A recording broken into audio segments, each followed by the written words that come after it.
le Comité national des jeunes de l'Union des forces démocratiques de Guinée, UFDG, a introduit samedi une requête auprès de Cellou Dalein Diallo pour la reprise des manifestations contre le régime d'Alpha Condé. En attendant la réaction officielle de la direction nationale du parti, Bogo Bahaba, allié de Cellou Dalein Diallo, a livré sa lecture de l'appel de la jeunesse de l'UFDG. Lisez. C'est vrai que la pression interne pour la reprise des manifestations est forte sur les leaders de l'ANA et sur le président élu El Hadj Mamadou Cellou Dalein Diallo. L'officialisation de cette demande par la jeunesse de l'UFDG en collaboration avec les fédérations de l'intérieur ne fait qu'augmenter cette pression surtout qu'M.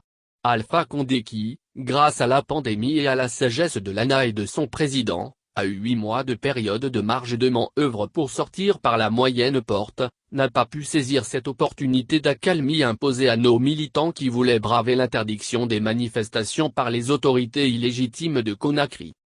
Comme l'a dit son Excellence El Hadj Mamadou Cellou Dalein Diallo, nous pensons effectivement que les jeunes ont raison car le degré de dégradation de la situation n'est plus tenable et la justice a montré ses limites dans la résolution du conflit conformément à la loi qu'Alpha Condé et Kassory Fofana ont mis au second plan dans leur gouvernance. Alpha Condé continue de gérer illégalement le pays à la place du président élu. Les prisonniers politiques et militaires continuent de croupir en prison à Conakry et à l'intérieur du pays sans jugement. Les manifestations pacifiques sont interdites sans fondement réel. Le siège et le QG de l'UFDG restent fermés. Le président élu et ses proches sont en résidence surveillée sur le territoire.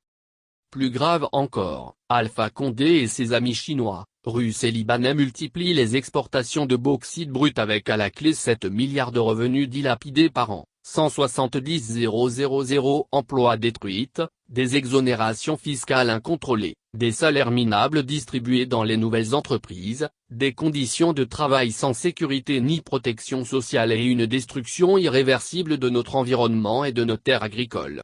À toutes ces situations, il faut ajouter les sans-abri des déguerpissements sauvages en Basse-Côte, la cherté du coût de la vie, le chômage endémique, la corruption, les blanchissements d'argent à ciel ouvert, la réquisition permanente des forces de défense et de sécurité mal payées et ses conséquences en termes de violation des droits de l'homme.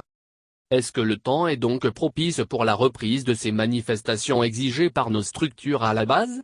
Nous allons évaluer la situation car notre stratégie est de faire partir M.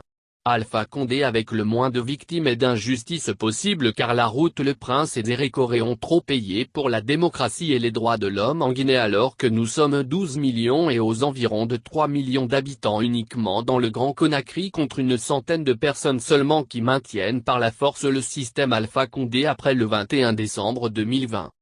Donc, il ne faut pas aussi exclure l'hypothèse d'une réaction spontanée de cette majorité silencieuse qui subissent les injustices et les inégalités même si le président élu et nos instances de décision ne donnent pas le feu vert pour les manifestations de rue car la pauvreté et les injustices généralisées n'ont pas de couleur politique ni d'amis. C'est pourquoi, nous avons aujourd'hui des frustrés dans chaque camp.